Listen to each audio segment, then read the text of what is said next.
When I got the letter taped to my mailbox that read, "Violation notice. Unauthorized use of lake. $1,000 fine," I laughed out loud.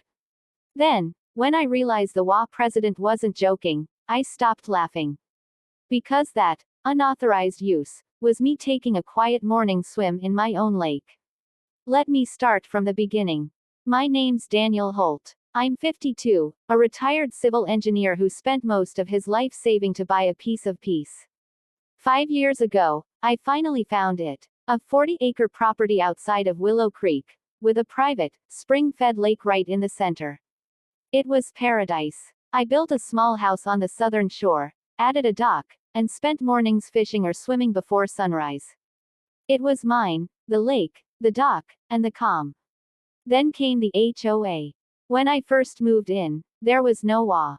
Just a few houses around the perimeter of the lake, and everyone minded their own business. But that changed when a woman named Karen Dillard moved in 2 lots down.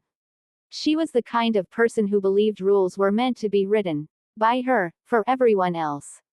She convinced a few neighbors to formalize the community, start an HOA to protect property values. I didn't like the idea, but I didn't worry too much either. My home was on the southern side of the lake, and I held the original deed. The lake, according to every county map and record, was entirely on my property. Or so I thought that would be enough to keep her out of my life. It started small. Notes about unsightly lawn equipment and fishing restrictions. I ignored them. Then she sent a reminder that all lake activities must be approved by the HOA board. That's when I told her, politely but firmly, "Karen, that lake doesn't belong to the HOA. It's private property, mine." She smiled that cold, smug smile of hers and said, "Well, Daniel, all shared bodies of water fall under the HOA's environmental management rules. You'll need to comply like everyone else." I laughed in her face. But the next week, I got a formal violation letter, $1,000 fine for unauthorized swimming in community lake. It wasn't a joke. She actually fined me for swimming in my own water. I could have ignored it. I could have gone to court right away. But instead, I decided to play it smart. See, Karen thought she ran things. But she didn't know who she was dealing with. I didn't just own a house by the lake. I owned the entire lake, the dam, and the land under it. When I bought the property, I also purchased the original tract rights from the county, something the HOA never checked when forming. And here's the kicker. The HOA's entire lakefront view depended on my property easement. Without it, their access to the lake, and their premium property values, were meaningless. So I did a little research.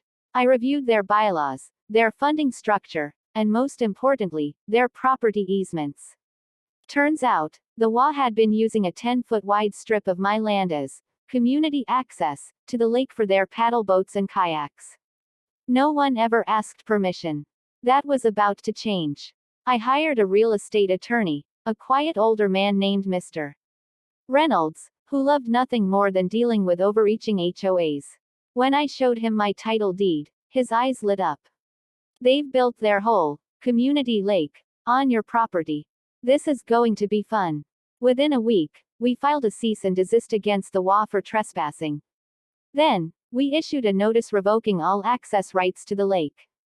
The HOA board, led, of course, by Karen, was livid.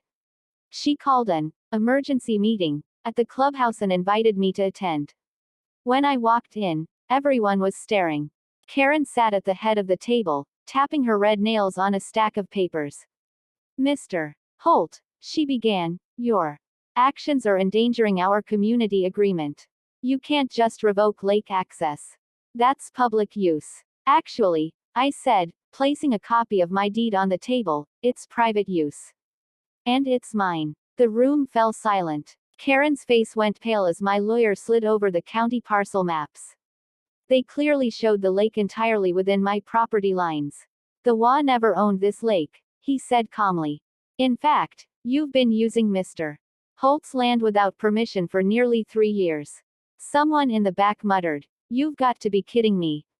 Karen tried to recover. "This is outrageous. The HOA maintains the area, We pay for cleanup.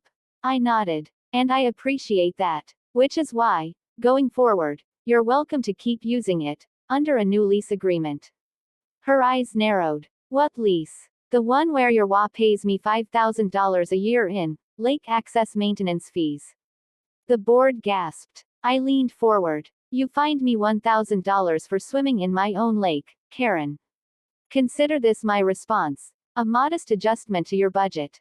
Karen exploded. She called me greedy, vindictive, even unneighborly. But the rest of the board wasn't with her. They realized I wasn't bluffing. The county confirmed the deed. Without that lake, their home values would plummet. They had no choice but to agree. The next month, every HOA member got a notice. New HOA dues adjustment, effective immediately. Their annual fees went up by $5,000 each. I didn't want to bankrupt anyone, so I agreed to a clause allowing residents to opt out, meaning they'd lose lake access but pay no extra. Half the community chose to opt out. Karen didn't. She couldn't. She'd built her whole identity around being president of the Lakeside HOA. Without the lake, she was just another homeowner. She paid the new fees, bitterly. And every time she drove by my dock and saw me swimming, she'd look away, pretending not to notice. A few months later, she resigned from the HOA board, due to stress.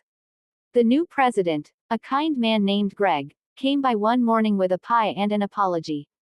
We didn't know she was that bad, he said.